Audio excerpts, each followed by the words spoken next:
Hello students, welcome to EPG Pathshala. I am Dr. Rajwant Kaur from DAV College Jalandhar.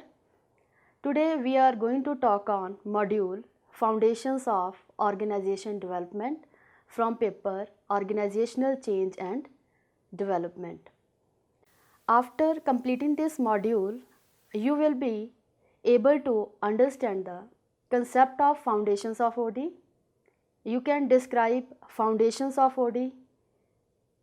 You can discuss systems theory, and you will be in a position to explain various models of planned change. So first of all, I am going to explain the meaning of foundations of organization development.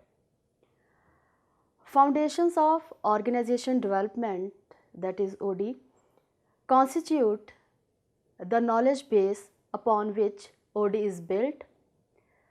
This knowledge base is used by OD practitioners, consultants, leaders, or management to plan and implement change programs effectively. According to French, Bell and Vora, OD's theory and practice foundations include theories and models of planned change, systems theory, parallel learning structures, applied behavioral science, participation and empowerment, teams and teamwork, a normative re-educative strategy of changing, and action research. Let us now discuss these foundations of OD one by one. First is theories and models of planned change. Organization development is a long-term planned change in the organization. The planned change theories and models have facilitated the development of OD. Some of these theories and models include: number 1, Kurt-Lewin's force field theory and 3-stage change model. Kurt-Lewin proposed 2 ideas about change. The first idea related to resultant equilibrium point in a field of opposing forces. It means what is happening at one point of time is the result of forces pushing in opposite directions. This can be explained by an example that production level of a manufacturing plant is a resultant equilibrium point achieved amidst some forces pushing towards lower levels of production, while some other forces working to push production towards higher levels. Thus, as per his force field theory, force field analysis can be used to identify major forces existing in that field and then develop action plans accordingly so as to move the equilibrium point in one direction or the other. This idea helps in understanding the dynamics of change situations. Lewin's other idea was 3-stage model of change process consisting of unfreezing, moving, refreezing sequence. He suggested that change includes moving from one equilibrium point to another, and for this there is a need to unfreeze the old behavior, that is earlier equilibrium point, move to new level of behavior, and refreeze the new behavior, that is new equilibrium point, by establishing new fields of forces. Lewin's 3-stage model is useful in effecting change. You can see 3-stage model here. Next comes Lippitt, Watson and Westley's consultation process model.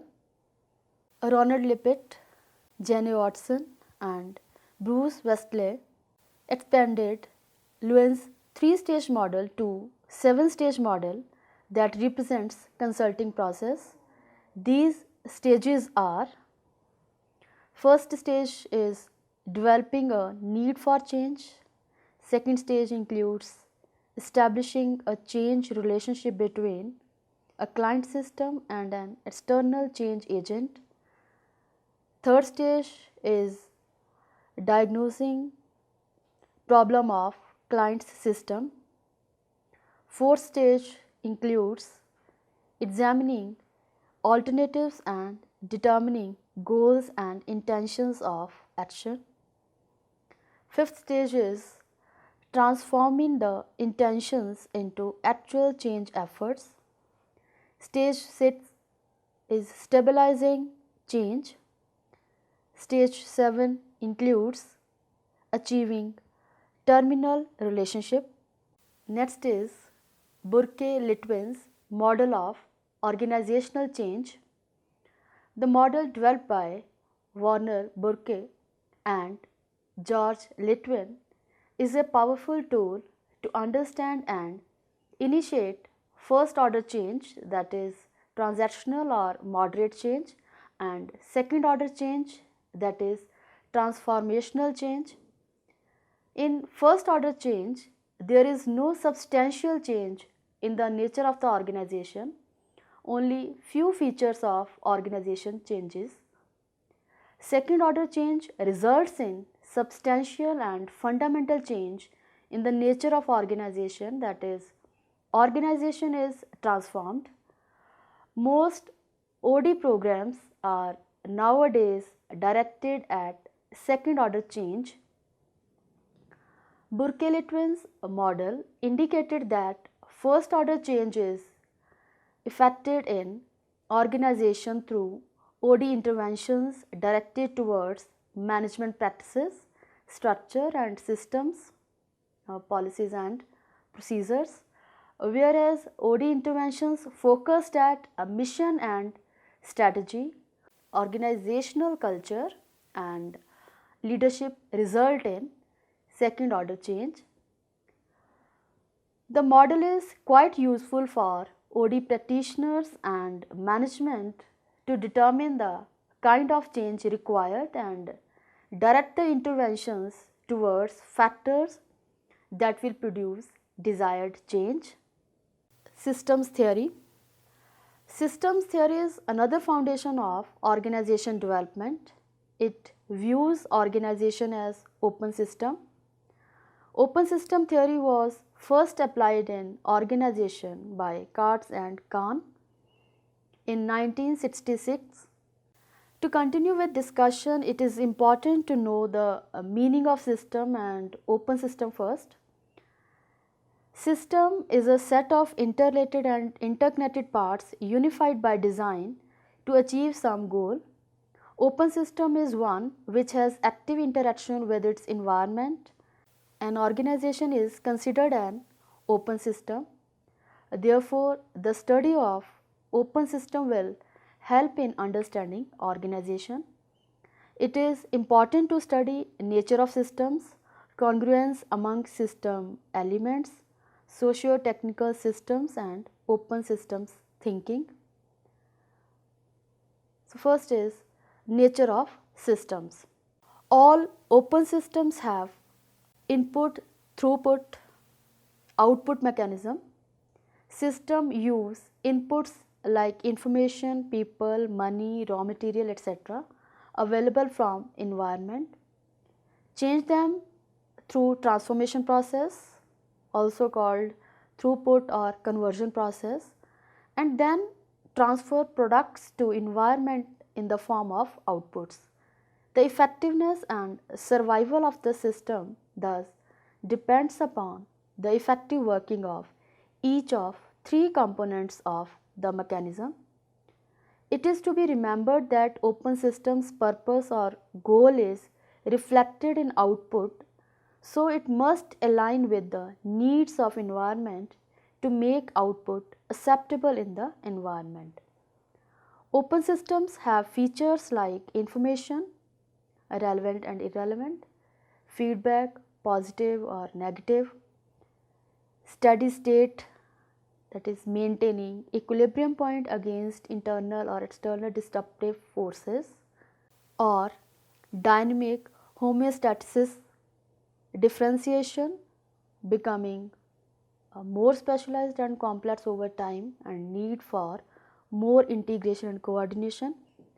Then equifinality means multiple ways to achieve goals, subsystems and hierarchy of subsystems in ascending order of importance.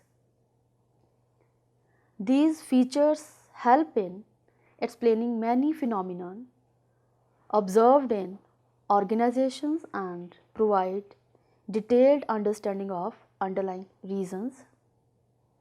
Next is congruence among system elements. A further congruence model developed by David Nedler and associates at Delta Consulting Group is equally important to understand organizational dynamics and change. It emphasizes on congruence, that is alignment or harmony among system elements for the survival and success of the whole system, that is the organization. This model indicates that organization is an input transformation process, output system, environment, resources and history, that is events, failures, success that still influence behavior today, act as major input factors. Output means performance at organization, unit and individual level. Transformation process includes various elements of the organization which helps in transforming inputs into outputs. These are strategy, work, people, formal and informal organization. Congruence model acts as an excellent diagnostic tool in the hands of OD practitioners. It helps in analyzing the functioning of each of the system's elements and their alignment so that satisfactory outputs can be produced. Next is SocioTechnical Systems theory and open systems planning. SocioTechnical systems theory and open systems planning are two variations of open systems theory and help in organization development. Sociotechnical systems theory was developed by Eric Trist, Ken Bamforth, Fred Emery and others. It focuses on the interrelatedness of social, that is human relations, and technical systems of the organization, and emphasizes that efforts should be made to create a better fit among structure, technology and social interaction of an organization. It will help in increasing productivity and employee satisfaction. This theory advocates that the organization can optimize the relationship between its social and technical parts by developing autonomous work groups. This will improve effectiveness of work system and enable organizations to capture the effects of advanced technical systems, that is technology, in their best interest. Socio-technical systems interventions like creation of autonomous work groups, that is self-managed or self-regulated teams, grouping of core tasks which are to be assigned to self-managed teams, imparting training to team members in multiple skills, delegation of majority of tasks, providing information and feedback to work groups to control productivity and quality at their own, enable STS consultants to help organizations in maximizing their effectiveness and efficiency. STS is the major conceptual foundation for OD efforts in the direction of work redesigning and organization restructuring. Open systems planning, as described by French, Bell and Vora, involves environment scanning to determine expectations and stakeholders, developing realistic as well as ideal scenarios of possible futures, and developing action plans so as to ensure that a desirable future occurs. Open systems planning and socio-technical systems are being used by OD practitioners engaged in redesigning projects or designing new organizations like high performance organizations. Next foundation is parallel learning structures. These are specifically designed organizational structures for planning and implementing change programs. These structures provide a mechanism to deal with the complex problems which existing organizations are unable to solve through their formal structure. In 1974, Dale Zind advocated the idea of parallel structure by offering the term collateral organization, meaning thereby a continuously coexisting organization that is used to supplement existing organization. These organizations have norms quite different from those in force in formal organization. The purpose of forming such organization is to provide a platform where innovative ideas can be encouraged and implemented to solve problems existing in operational design, that is formal organization. In collateral design or structure, collateral groups are formed, that is groups of people that cut across the formal departments. This provides an array of expertise and information in each group which helps in experimenting with new solutions to problems existing in operational design. It reduces the possibilities of any aspect of the problem being overlooked. Boucher and Shani extended the work done in this direction under the title Parallel Learning Structures. They emphasized on the use of parallel learning structures to facilitate innovation in large bureaucratic organizations where the established ways of addressing problems, formal communication and hierarchical chain of authority responsibility restrict innovation, learning and change.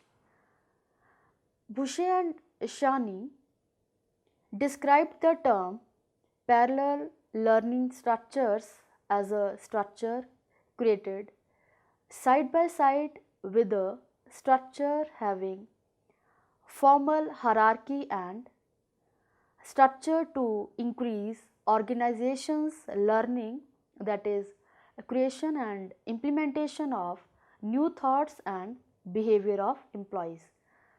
Parallel structures enable organizations to learn and adjust to new situations and take decisions in unstructured way when these have representatives from all parts of organization and some top executives as members of steering committee.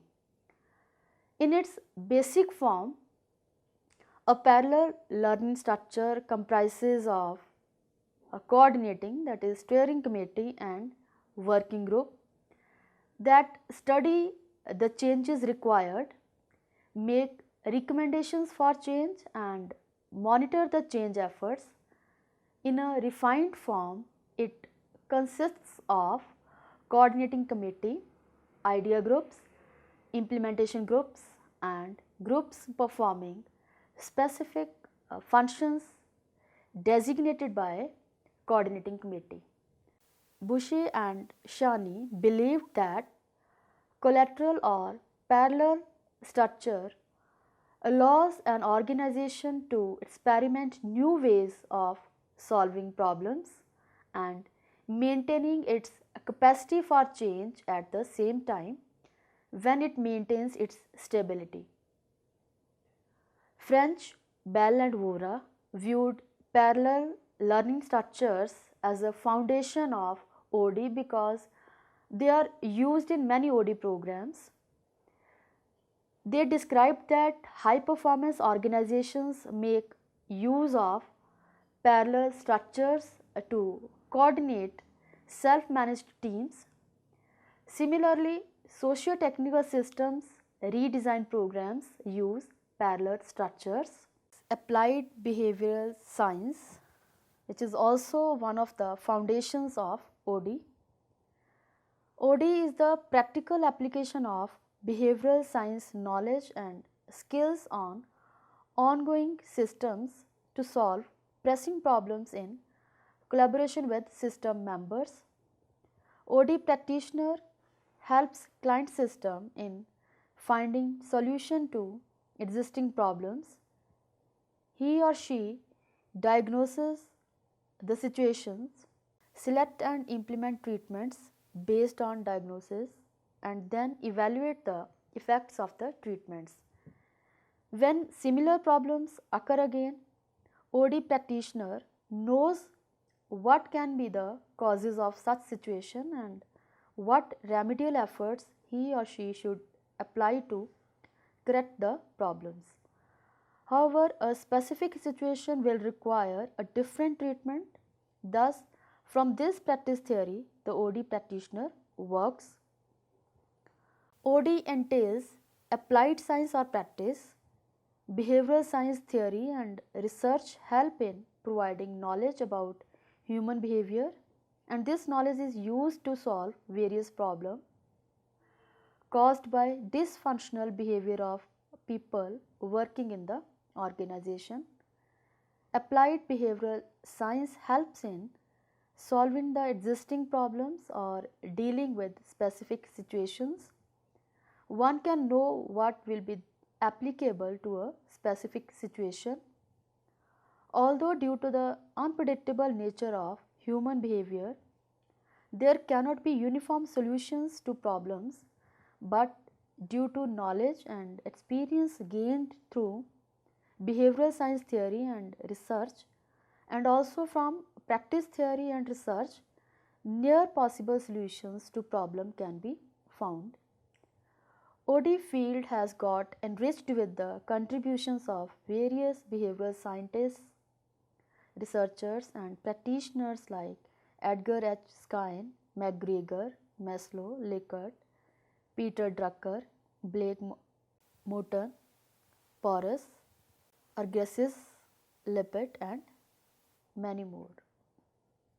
Next comes participation and empowerment are important pillars of organization development. These help in improving overall performance and employee satisfaction. Participation or involvement of all levels of organization in decision making and problem solving is the hallmark of OD. Empowerment means giving authority to members of the organization to provide ideas, suggestions, and take decisions. Participation means involving individuals in decision making and organizations working. It is an effective form of empowerment in the organization. Participation and empowerment of employees have been emphasized since a long time. In various HRD practices, participation remains the focus, but whole organization is not covered. However, in OD programs, it is extended throughout the organization. OD interventions like self-directed teams, quality circles, team building and quality of work-life programs focus on increasing participation and autonomy of members of organization. Next is team approach.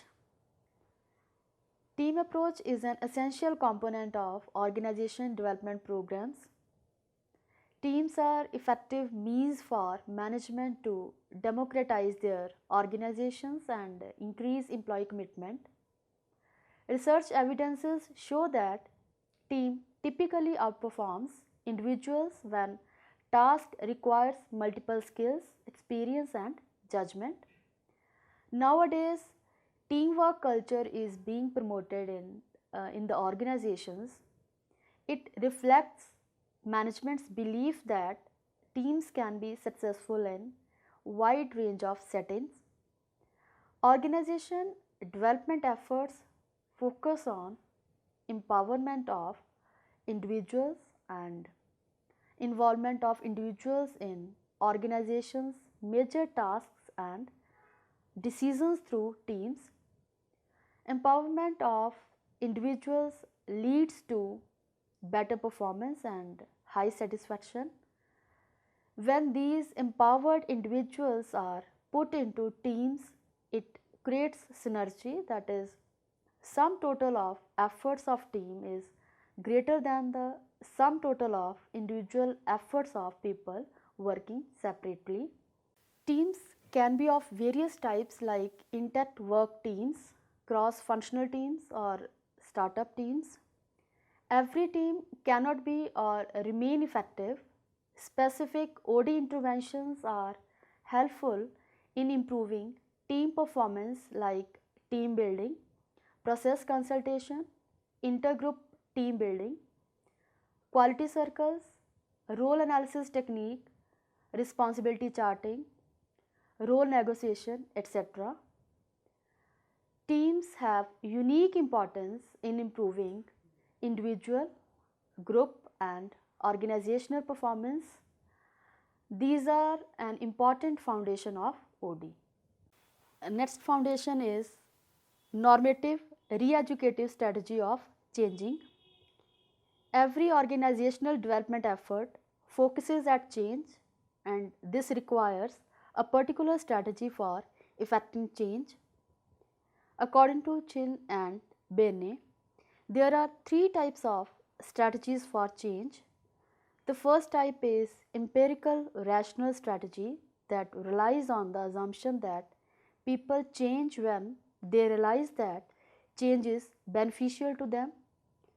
The second type is normative re-educative strategy that relies on the assumption that norms determine behavior and change comes through re-education, which helps in replacing old norms with new ones. The third category is power coercive strategy based on the assumption that change is accepted by people having less power at the desire of those who have more power. In context of OD, normative, re-educative and empirical rational strategies are relevant. However, the most used strategy by OD practitioners is normative re-educative strategy.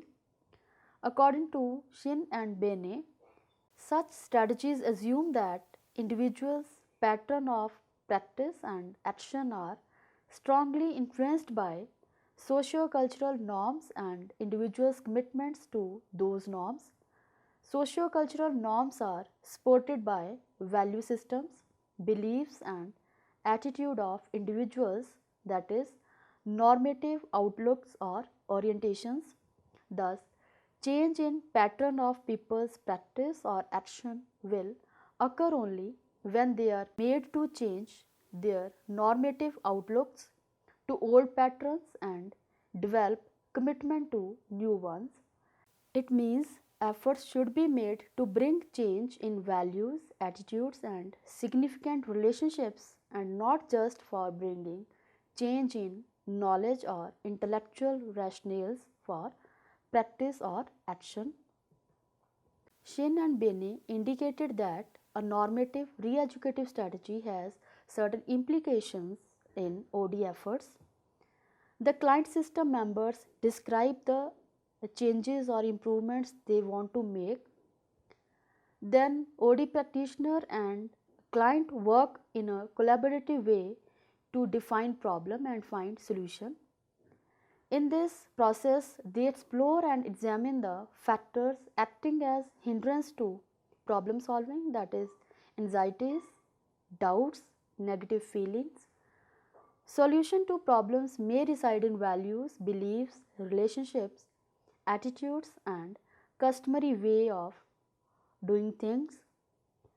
This requires implementation of normative re-educative strategy.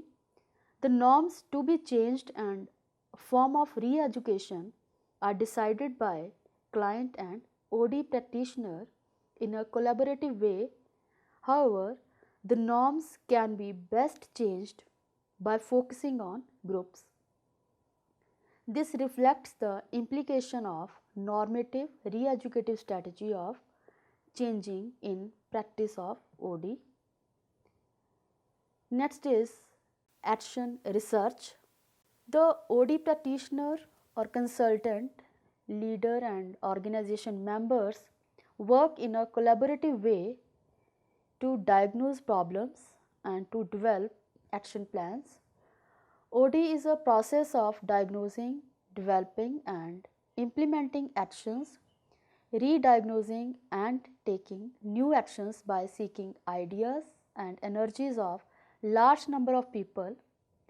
Action research thus implies an iterative process of diagnosis and action carried out by client group, that is leaders and organization members, with an OD practitioner working as a facilitator throughout the process. It combines learning, that is learning dynamics of change, and doing, that is implementing change efforts. Participation of organization members in this process results in better decision making and increased commitment to action programs. The action research model underlies most OD efforts and hence is an important OD foundation. Let us now summarize what we have learned in this module. Foundations of organization development constitute the knowledge base upon which OD is built. OD's theory and practice foundations include theories and models of plan change, systems theory, parallel learning structures, applied behavioral science, participation and empowerment, teams and teamwork, a normative re-educative strategy of changing and action research. Kurt Lewin proposed two ideas about change. The first idea related to resultant equilibrium point in a field of opposing forces. It means what is happening at one point of time is the result of forces pushing in opposite directions. Lewin's other idea was three-stage model of change process consisting of unfreezing, moving, refreezing sequence. Burke Litwin's model of organizational change is a powerful tool to understand and initiate first order change, that is transactional or moderate change, and second order change, that is transformational change. Systems theory is another foundation of organization development. It views organization as complex social systems interacting with the environment. It further emphasizes that system optimizes when all elements are congruent. Parallel learning structures provide a mechanism to develop with the complex problems which existing organizations are unable to solve through their formal structure. OD requires the practical application of behavioral science knowledge and skills on ongoing systems to solve pressing problems in collaboration with system members. Participation or involvement of all levels of organization in problem solving and decision making is the hallmark of OD. In context of OD, normative, re-educative and empirical rational strategies are relevant. However, The most used strategy by OD practitioners is normative re-educative strategy. This action research model underlies most OD efforts and hence is an important OD foundation. Thank you.